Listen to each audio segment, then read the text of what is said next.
सभी को जय सिया राम। रामचरितमानस लंका कांड के दोहा संख्या 52 से आगे बढ़ेंगे हम लोग, जहां पर लक्ष्मण जी युद्ध के लिए उठ खड़े हुए हैं। क्षतज नयन उर्बाहु विशाला, हिमगिर निभ तनु कछुए कर लाला, यहाँ दसानन सुभट पठाए, नाना अस्त्र शस्त्र गहि धाए। लक्ष्मण जी युद्ध के लिए चलते हैं, उनके लाल नेत्र हैं, उनके छाती और भुजाएं विशाल है। हिमगिरी के समान उनका उज्जवल चमकता हुआ दीप्त तन है, और वो कुछ लाली लिए हुए है। कल हम लोगों ने इस पर बात भी करी थी कि क्रोध की लाली है। गोरे आदमी को गुस्सा आता है तो उसका चेहरा और आंखें ज्यादा लाल हो जाती है, क्योंकि सांवले पे कोई रंग चढ़ता नहीं है जल्दी से, लेकिन उज्जवल पे कोई भी रंग बहुत आसानी से चढ़ जाता है। तो रामचंद्र जी को क्रोध आए तो वो पता नहीं चलता है, क्योंकि सांवले रंग पे या काले रंग पे किसी रंग का प्रभाव नहीं होता है। लेकिन उज्जवल रंग पे जो भी आपका मनोभाव होता है, वो जल्दी से उसका प्रभाव शरीर के रंग पर दिखने लगता है, हाव भाव पर दिखने लगता है। तो यहाँ पर भी गोस्वामी जी बहुत सुंदर एक बात भी समझा रहे हैं जीव की मनोदशा की। यहाँ दशानन, इधर रावण ने बड़े कुशल कुशल योद्धाओं को भेजा, जो नाना प्रकार के अस्त्र और शस्त्र को हाथ में लेकर के दौड़ पड़े युद्ध करने के लिए। भूधर नख बिट पायुध धारी, धाये कपि जय राम पुकारी। पहाड़, वानरों के क्या अस्त्र शस्त्र हैं। राक्षस की तरफ से जो योद्धा आए वो विभिन्न प्रकार के अस्त्र और शस्त्र लेकर के आए, लेकिन वानर सेना के जो योद्धा हैं, जो वानर भालू आदि हैं, उनके अस्त्र और शस्त्र क्या हैं? पहाड़ हैं, नाखून है उनके, और बड़े बड़े वृक्ष, यही उनके आयुध हैं। इन्हीं को वो धारण करके दौड़ पड़े। तो जो प्राकृतिक चीजें हैं वही उनके आयुध हैं, और प्रकृति के साथ जो रहता है अंत में विजय उसी की होती है। चाहे जितना न्यूक्लियर वेपन और एटॉमिक वेपन या जितने भी तरह के बनते हैं, मिसाइल वगैरह, वो कोई भी खोज ले, उनका जो प्रयोग है वो विनाशकारी ही है। अंत में बचेगा कौन? पहाड़, वृक्ष, मनुष्य के नाखून, यानी अपनी रक्षा करने के लिए आपके पास अपने हाथ हैं, और उस हाथ के आगे जो नाखून है। तो प्रकृति के साथ चलने वाले ही अंत में बचे रह जाएंगे। अभी तो युद्ध चल रहा है, तो अभी नहीं पता है कि युद्ध तो इतना अनिश्चित होता है कि नहीं पता चलता है कि कौन जिएगा कौन मरेगा। भिड़े सकल जोरी सन जोरी, सब अपनी अपने जोड़ीदार से भिड़ गए, इत उत जय इच्छा नहीं थोड़ी। इधर और उधर दोनों तरफ जीत की इच्छा कम नहीं थी, यानी दोनों ही तरफ के योद्धा जीत की इच्छा से भिड़ गए। मुठकन लातन दातन काटही, कपि जयशील मारि पुनि डाटही। मुक्के से, लातों से और दांतों से काटते हैं, दांतों से काटते हैं, मुक्के और लातों से मारते हैं, क्योंकि उनके पास तो विभिन्न प्रकार के हथियार है नहीं। और जयशील वानर, जो जीत की इच्छा लिए हुए वानर हैं, वो इस प्रकार मारते हैं और फिर डांटते भी हैं। जयशील जो है, जय शब्द और विजय शब्द में भेद जरूर समझिएगा। जय कुछ और है, विजय कुछ और है। विजय कहलाती है एक विशिष्ट प्रकार की जीत। जय माने जीत, हम लोग जय पराजय जीत हार यही सब बोलते हैं। तो जो विशिष्ट प्रकार की जय होती है वो विजय कहलाती है, जो एक स्थान या विषय संबंधित होती है। हम वाद विवाद में विजय प्राप्त करते हैं, हम युद्ध में विजय प्राप्त करते हैं, हम स्पोर्ट्स में विजय प्राप्त करते हैं। लेकिन जय जो होती है ये सदा और सब जगह रहने वाली है। जय इसीलिए देखेंगे तो किसी भी जीत को विजय कहा जाता है, जय नहीं कहा जाता है। जय केवल उन्हीं लोगों की हम करते हैं जिन्हें हमारा मन स्वीकार करता है कि ये जय पराजय से परे है। सियावर रामचंद्र की जय। तो जय एक वो भाव है जो सदा रहने वाला है। बजरंग बली की जय, महादेव की जय, भारत माता की जय। तो हमारा भाव है, हम अपने भाव से जिसे कभी भी पराजित होते हुए नहीं सोचना भी नहीं चाहते हैं, हम वहीं पर जय बोलते हैं। और विजय आज मेरी है तो कल किसी और की है। तो कप जयशील, यहाँ पर गोस्वामी जी जयशील कह रहे हैं वानरों को। मारी पुनि डांटहि, मारु मारु धरु धरु धरु मारो, शीस तोड़ गहि भुजा उपारू। मारो मारो पकड़ो, मारो पकड़ो, मारो पकड़ो और मारो। इस तरह की ध्वनि करते हुए वो राक्षसों को की ओर टूट पड़ रहे हैं, उनको पकड़ रहे हैं, मार रहे हैं और एक दूसरे को भी उत्साहित कर रहे हैं पकड़ पकड़ मारने के लिए। और शीस तोड़, सिर उनका तोड़ देते हैं, उखाड़ देते हैं उनके शरीर से। और गही भुजा उपार, किसी के हाथ जो है वो उखाड़ देते हैं, उखाड़ रहे हैं हाथ और शीश उन राक्षसों के उखाड़ रहे हैं और दूसरे को भी उत्साहित कर रहे हैं, उसका भी उत्साह बढ़ा रहे हैं। अस रव पूरी रही नवखंडा, धावहि जह तह रुंड प्रचंडा। इस प्रकार का रव, भयानक शोर, इस प्रकार का भयानक शोर 9 खंडों में व्याप्त हो गया, पूरी भर गया, व्याप्त हो गया। आप लोग जो बनाते होंगे कचौड़ी या भरवा, उसमें पूर ही तो कहते हैं ना, जो आप उसका मिश्रण बनाते हैं। पूर, पूर का मतलब जो पूरी तरह समा जाए, कहीं खाली ना रह जाए। तो वो व्याप्त हो गया। और धावहि जहाँ तहाँ रुंड प्रचंडा, जिधर देखिए उधर प्रचंड शरीर दौड़ रहे हैं, क्योंकि हाथ और भुजाएं और शीश तोड़ दिए गए हैं। तो खाली बिना शीश और भुजाओं के शरीर युद्ध भूमि में दौड़ते हुए दिख रहे हैं। कितना भयानक दृश्य होगा। और गोस्वामी जी यहाँ पर इस ध्वनि के व्याप्त होने के लिए नवखंड लिखते हैं। तो 9 खंड क्यों लिख रहे हैं? युद्ध तो लंका में हो रहा है। तो सबसे पहला जो समझ में आता है कि भारत का पौराणिक काल का जो जिक्र होता है, जिसे हम आर्यावर्त कहते हैं, कहीं कहीं कुछ और कहते हैं, तो 9 खंड के रूप में धरती पर स्थित जो राज्य हैं, साम्राज्य हैं, या जो खंड हैं जिन पर जीवन है, जिन पर मनुष्य जातियां रहती हैं, उन्हें नवखंड के रूप में कहते हैं। तो भारत को भी नवखंड के रूप में कहा जाता है और संपूर्ण पृथ्वी को भी नवखंड के रूप में बताया गया है, लिखा गया है। लेकिन जो ब्रह्मांड और हमारे शरीर में ये नवखंड क्या है, तो सीधा सीधा इसका उत्तर है कि 5 हमारे तत्व और 4 हमारे तत्वों को चलाने वाला मन, बुद्धि, चित्त, अहंकार। जब हम बुराइयों से अपने भीतर युद्ध करते हैं, तो जो हाहाकार मचता है भीतर, वो इन 9 खंडों में मच जाता है। तो जो हम लोग ने इतना इस बार सांख्य योग का भी अध्ययन किया है, तो उसके द्वारा इस नवखंड को अवश्य समझें कि नवखंड में ये जो हाहाकार मच रहा है, ये संपूर्ण ब्रह्मांड में भी मच रहा है और इस ब्रह्मांड रूपी इस शरीर में भी मच रहा है, जिसमें 5 तत्व, भूमि जो भौतिक संसार को इंगित करती है, पृथ्वी, जल जो जीवन को इंगित करता है, जीवन का विभाजन पृथ्वी पर जल ने किया है, कहीं समुद्र से कहीं नदी से। यही सीमा रेखा थी पहले, और कोई सीमा रेखा नहीं थी मनुष्य की बनाई हुई। जो पृथ्वी ने स्वयं बनाई थी सीमा रेखा, वो जल के द्वारा निर्धारित हुई थी। वायु जो गति को इंगित करती है, अग्नि जो ऊर्जा को बताती है, और आकाश जो अनंतता को बताता है। और इस संदर्भ में हम इन सब चीजों को समझ रहे हैं। वैसे तो हम लोग इन पे बहुत विस्तृत चर्चा कर चुके हैं।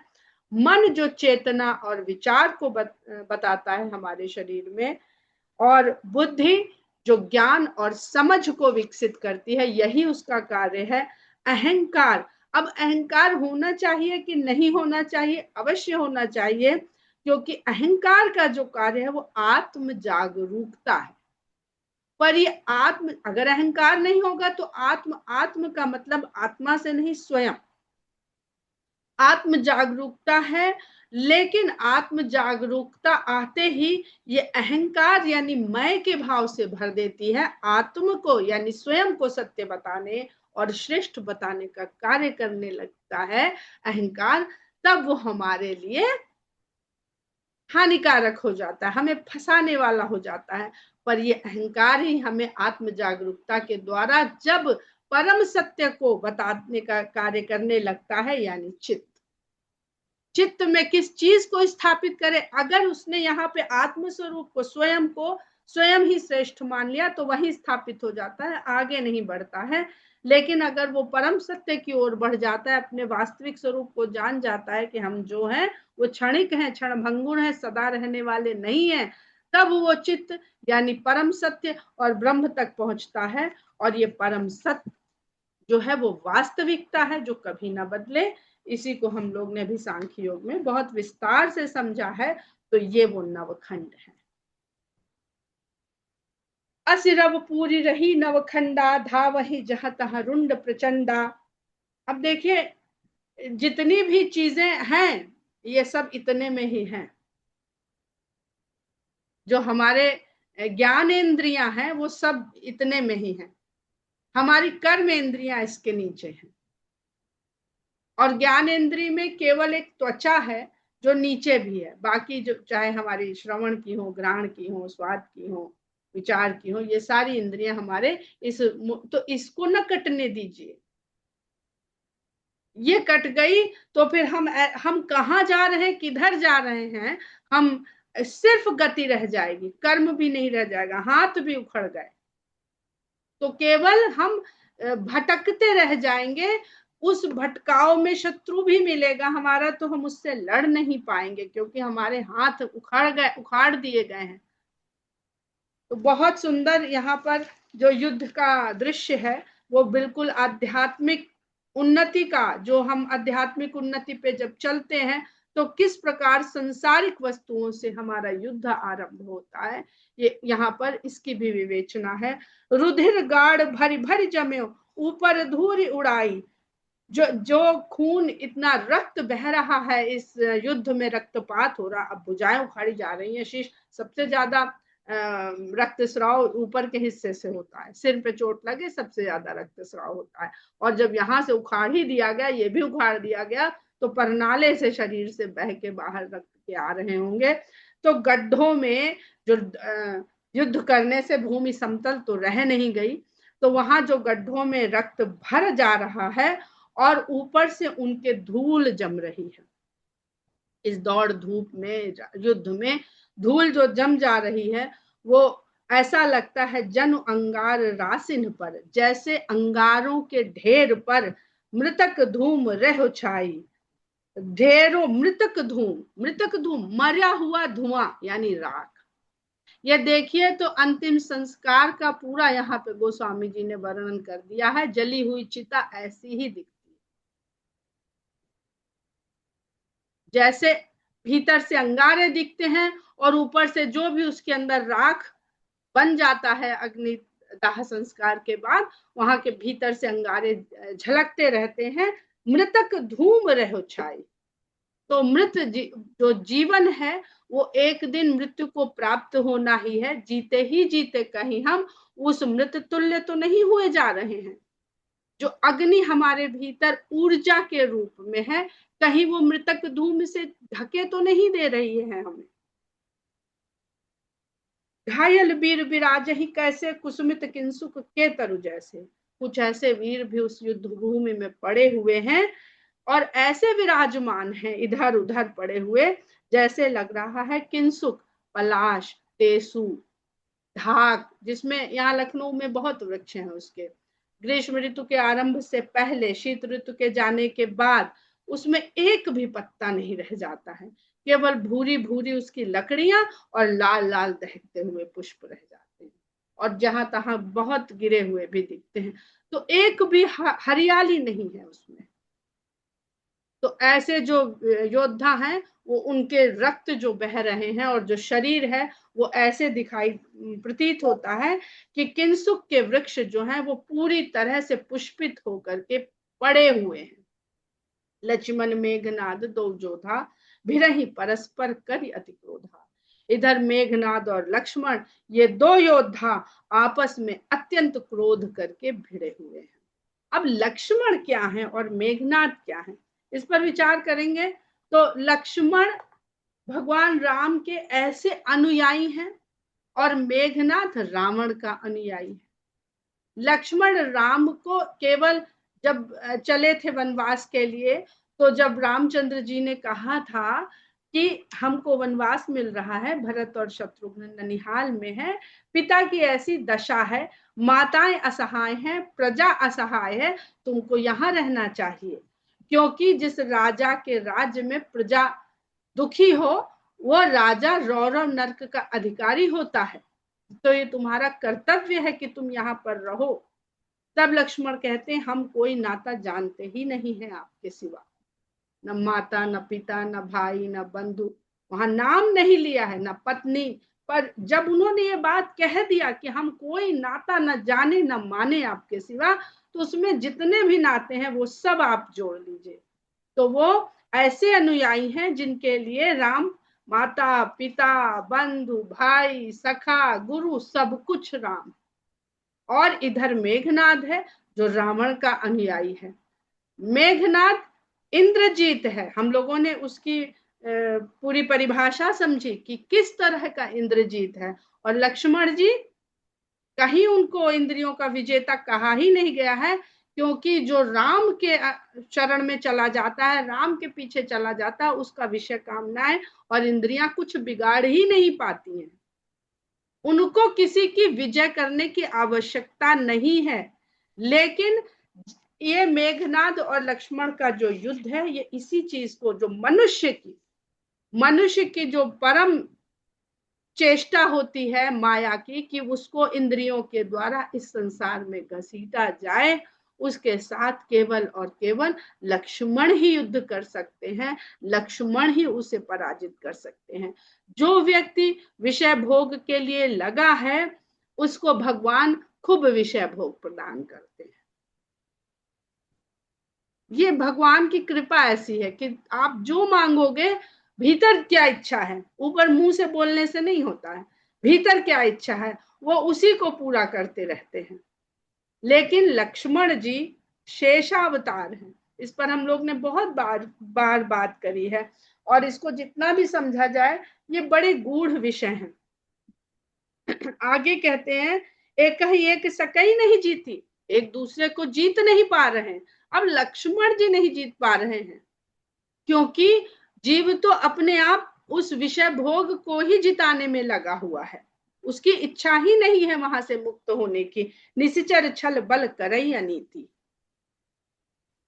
निशाचर यानी मेघनाद अनीति के द्वारा, नीति युद्ध नहीं कर रहा है, वो अनीति के द्वारा छल, और अभी क्या पढ़ा हम लोगों ने कि भीरे सकल जोरी सन जोरी, जो जिसके साथ युद्ध कर सकता है वो उसके साथ युद्ध कर रहा है।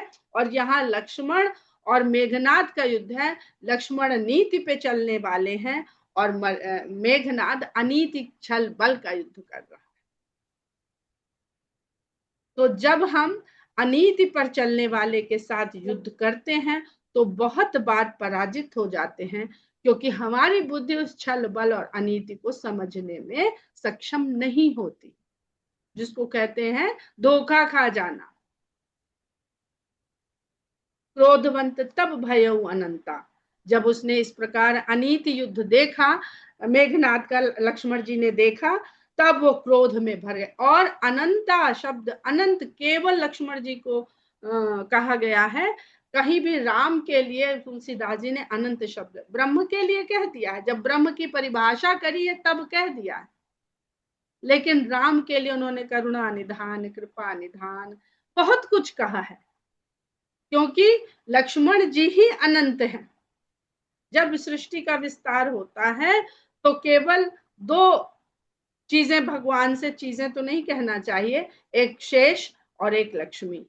लक्ष्मी भी भगवान के हृदय में बाद में समाहित हो जाती हैं, लेकिन शेष नाग तब भी जगे हुए रहते हैं। तो काल की यहाँ पर परिभाषा है कि काल जो है वही अनंत है।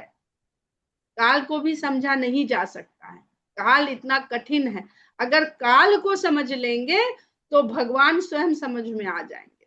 काल जिस दिन समझ में आ गया, क्रोधवंत तब भयउ अनंता, भंजऊ रथ सारथी तुरंता। उन्होंने मेघनाथ के रथ और सारथी को तुरंत नष्ट कर दिया। नाना विधि प्रकार कर शेषा, राक्षस भयउ प्राण अवशेषा।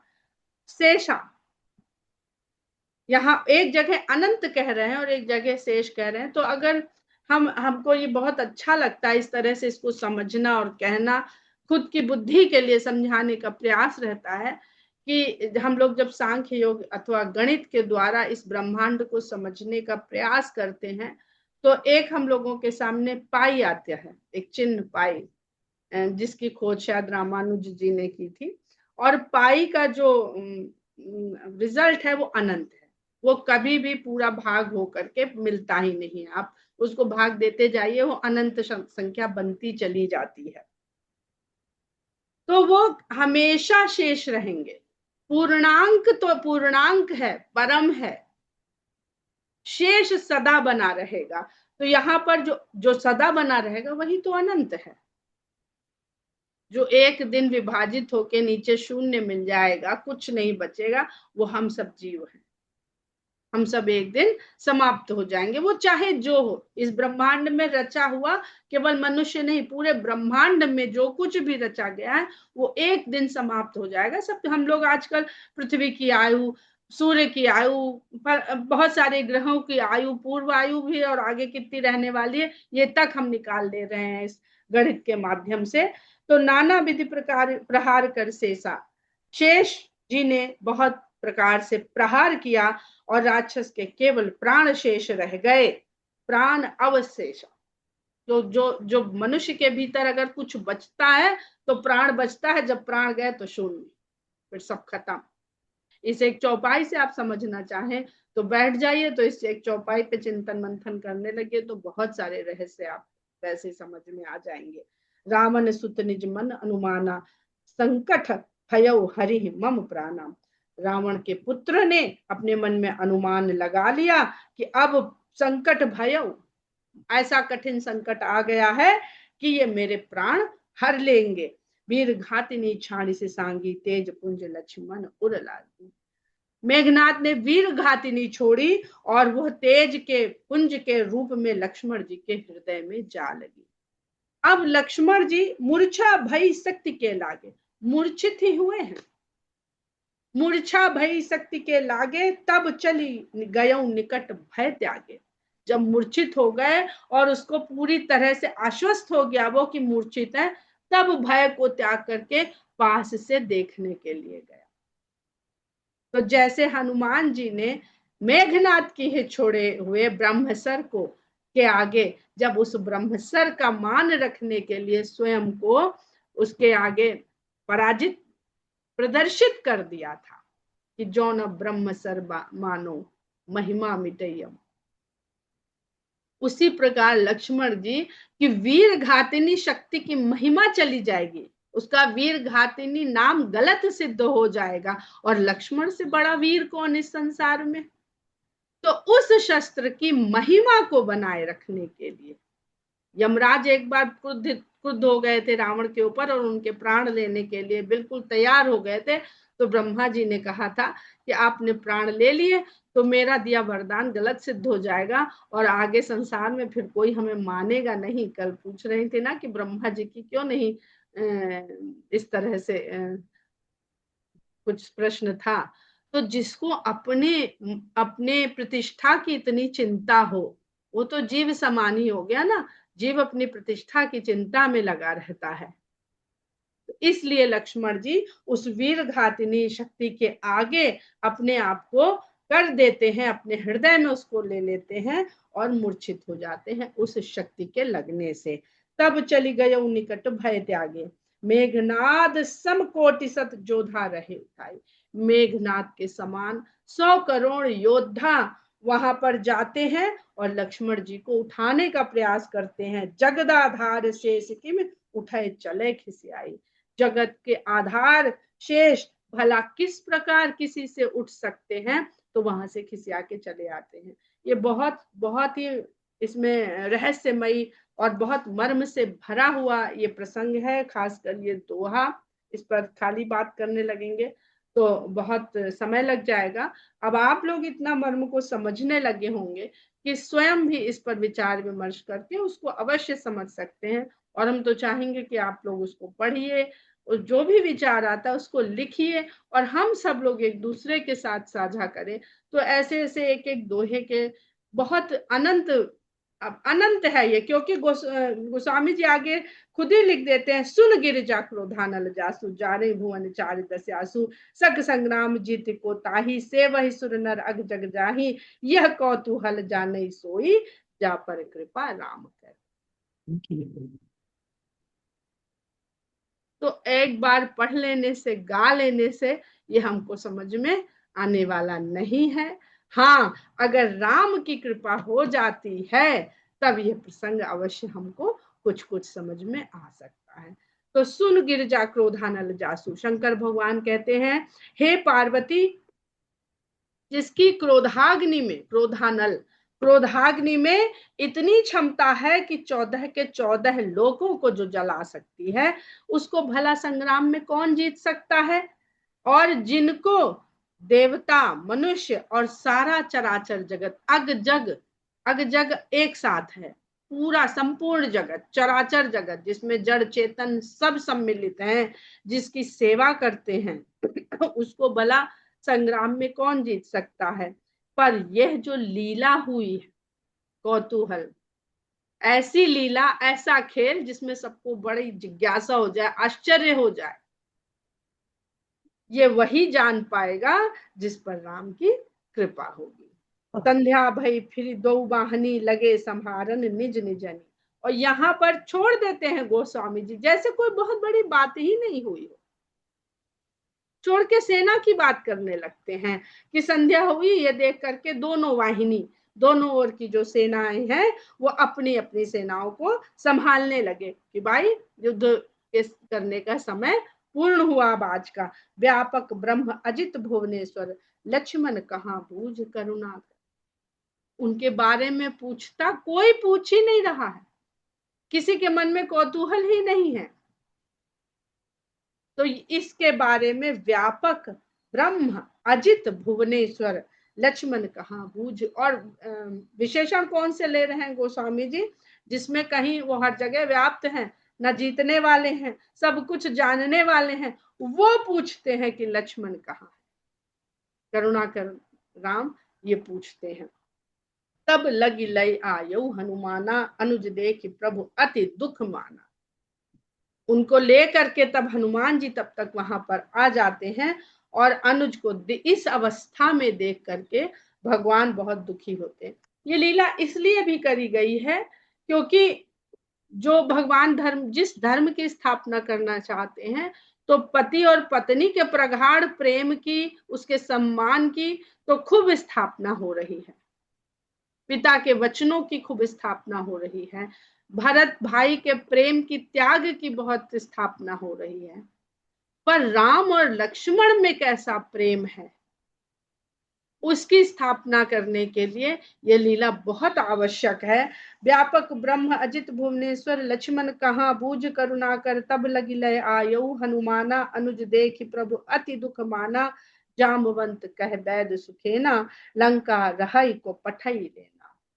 तब जामवंत जी को, कि सबसे पुराने बुजुर्ग वही है, तो कहते हैं कि लंका में एक सुषेण नाम के वैद्य रहते हैं, उनको किसी को भेज करके बुलवाना चाहिए। धरि लघु रूप गयो हनुमंता आने भवन समेत तुरंता।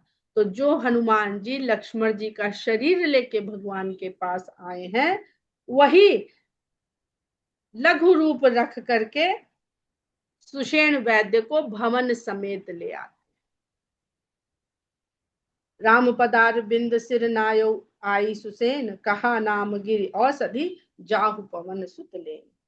राम के चरण कमलों में शीश नवा करके सुसेन उस औषधि का, और वो औषधि कहाँ मिलेगी, प्रिस्क्रिप्शन भी लिखते हैं और बता भी देते हैं कि फलाने मेडिकल स्टोर पे मिलेगी, ये कहीं आसपास यहाँ नहीं मिलेगी। और कहा नाम गिरी औषधि, जाहु पवन सुत लेन, और उन्हीं से कह देते हैं कि तुम लेने जाओ। हम लोग यहीं पर विराम लेते हैं, दोहा संख्या 55 पर। जय सिया राम। जय श्री राम। जय सिया राम।